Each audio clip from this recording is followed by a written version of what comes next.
Showdown is one of the most popular game modes, as well as the second game mode you unlock at the beginning. Go to this timestamp to get right into it. Otherwise, just continue watching the video normally, like a normal person. This is one of 3 guides to the biggest game modes in Brawl Stars, this one being Showdown. So if you want to be alerted, feel free to hit subscribe. Now continuing with the video, while playing Brawl Stars, you're limited to playing a few certain modes allowed on rotation. However, there are a few game modes that are permanent and have existed since the beginning. These include Gem Grab, the first ever game mode beginners play, Brawl Ball, essentially football in Brawl Stars but you can blast your opponents away, and finally, Showdown. Once again, that's what this video is about. This is an ultimate guide to Showdown that is applicable at all levels and brawlers. I guarantee that just by watching this expertly crafted video, your level and understanding in the Showdown will skyrocket, or at the very least, mildly improve. You can't even think of this as the type of walkthrough or tutorial, or even an infinite trophy glitch, as you will not be the same person after watching this video. First, the basics. If you think you know these, then you can skip once again by continuing to this timestamp.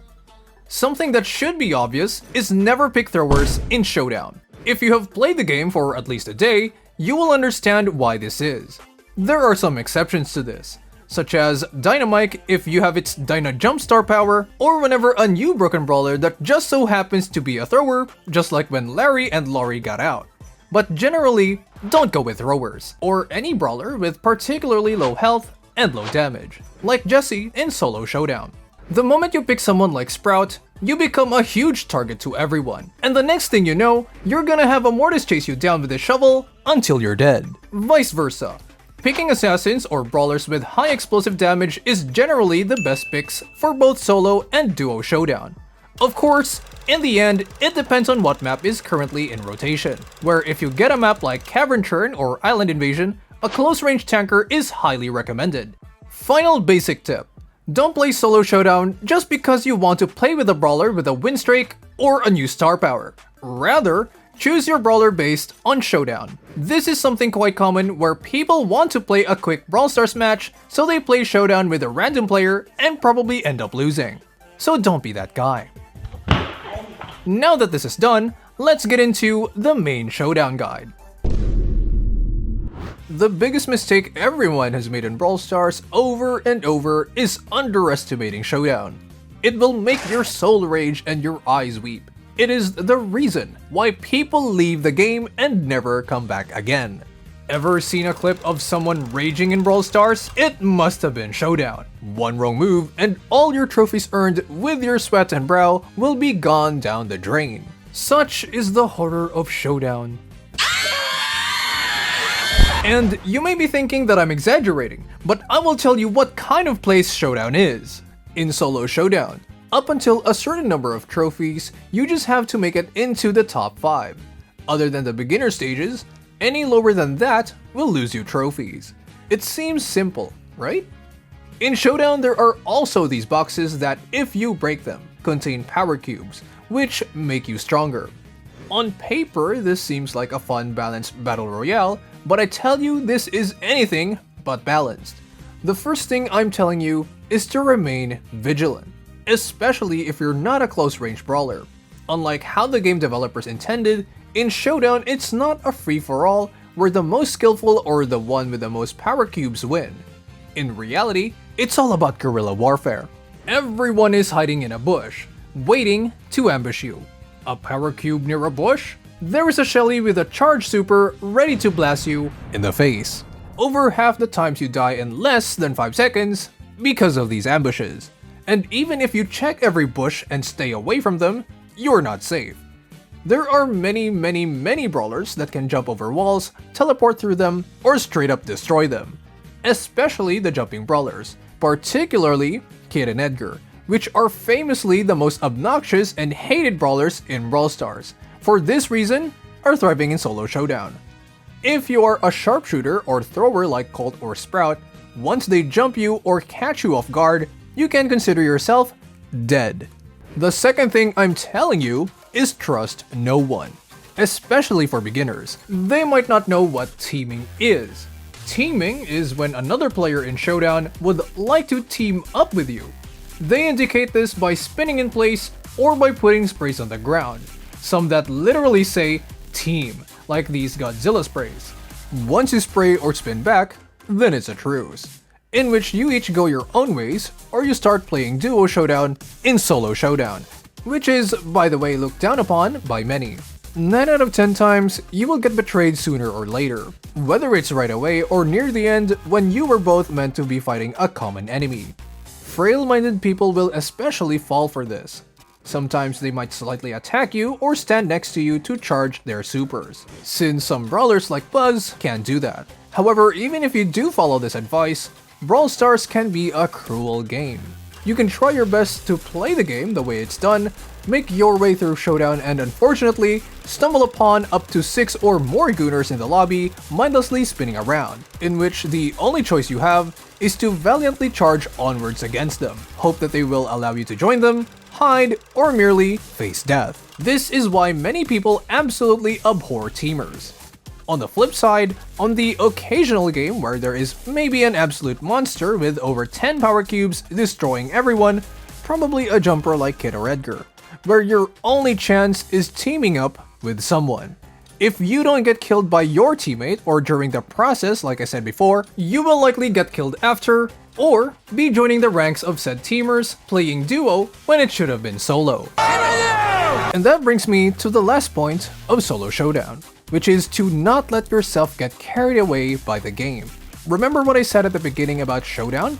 It is the most dangerous game mode to farm trophies. People play Showdown over other game modes because you don't have to rely on your teammates. You can play at your own pace and unleash all your aura and show off that first place victory. This might happen, of course, especially your first few games when you might even get a high win streak. But as you get more arrogant or more aggressive, you will start falling into these traps. Death by ambush, death by teamers. Eventually, you might not be clear-headed enough to think strategically, and by then, you end up in a lose streak. You play again to get back your trophies but end up losing. So, you play again, and again, and again, and again, until you either snap out of it or rage quit and leave. So think logically. You're not him, where you can do a 1v10 and emerge victorious. Showdown is not that kind of game mode. So unless you have a massive amount of power cubes, it is a good idea to not provoke fights against multiple enemies in both solo and duo Showdown. Also, kind reminder to have good internet connection during a Showdown game. If you play Showdown while lagging, you might as well be playing it with your eyes closed, as it is certain death. Speaking of which, let's have a quick word on Duo Showdown. Everything I've previously said before also applies to Duo Showdown, but even though they are both similar, they are very different in some ways. The main difference that should affect how you play is your partner in Duo Showdown. They are technically 50% of your strength, and as long as your partner is alive, you get double the power scaling, as your power cubes you or your partner get is also given to each other. Because of all of this, your partner plays a large part in deciding your chances of winning.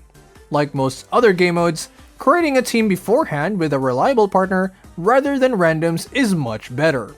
With this, you can both choose good brawlers and understand a strategy to use. And most importantly, be sure that your partner won't do common stupid random behavior.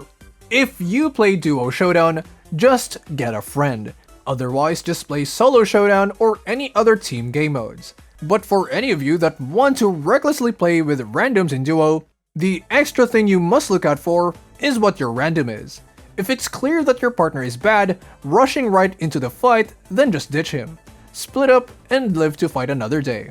If you follow them, they will probably end up provoking the entire lobby and end yourself a quick 5th place. If they're cautious and start hiding in bushes or running from every fight, then you could follow them and camp with them, which will help you easily reach 3rd or even 2nd place, or attempt to be more aggressive and get power cubes for a try at 2nd place. In the end, you'll just have to adjust and adapt to your random. And of course, beg you don't get a retard that will throw you the game. You are a retard? Yes. Final tip for Duo once again, with Duo, you can get better synergies to correspond to each map. such as a thrower and a short range to protect it in some maps, or double assassin. In duo showdown, since you have a teammate, it's better to act like a team. These are things you can do to either avoid losing or simply even get better. Get better at 1v1 interactions between some brawlers. Every brawler has a counter, and some brawlers which they have an advantage and disadvantage over. This also includes gadgets and star powers. Another thing to remember is if you're playing aggressively, ambushing other brawlers after they've run from a fight, during a fight, or maybe even after they've wasted all their ammo from a box is better than farming power cubes yourself and getting ambushed yourself. One external factor you should be aware of is that whenever a new brawler gets dropped, it's not uncommon to see a full lobby of said brawler. Many OGs will remember what happened when Edgar was released. You can use this information however you like, either take advantage of this or join the fray. Also, servers may be really slow during this time and users are prone to rage quitting and smashing their phones after 5 hours of matchmaking. Finally, in Duo Showdown, if you get in the final 2 teams, it's rare, but there's a chance the enemy team might be trying to do some sort of those goody cheeses like surviving in smoke, or some massive damage output like respawning, or hiding a Shelly with a super. There are some crazy ways the enemy can clutch the game, even if you have a good amount of power cubes, so don't play with your food and quickly secure the victory. That's the end of the Ultimate Showdown guide. In the end, these are all my personal ideas and opinions, so don't take it as a how to get rich quick trophy guide. Consider liking and subscribing. I will be uploading other guides for other game modes soon, so watch out for that. In the meantime, you could watch the videos from my channel here, or just continue on with your day.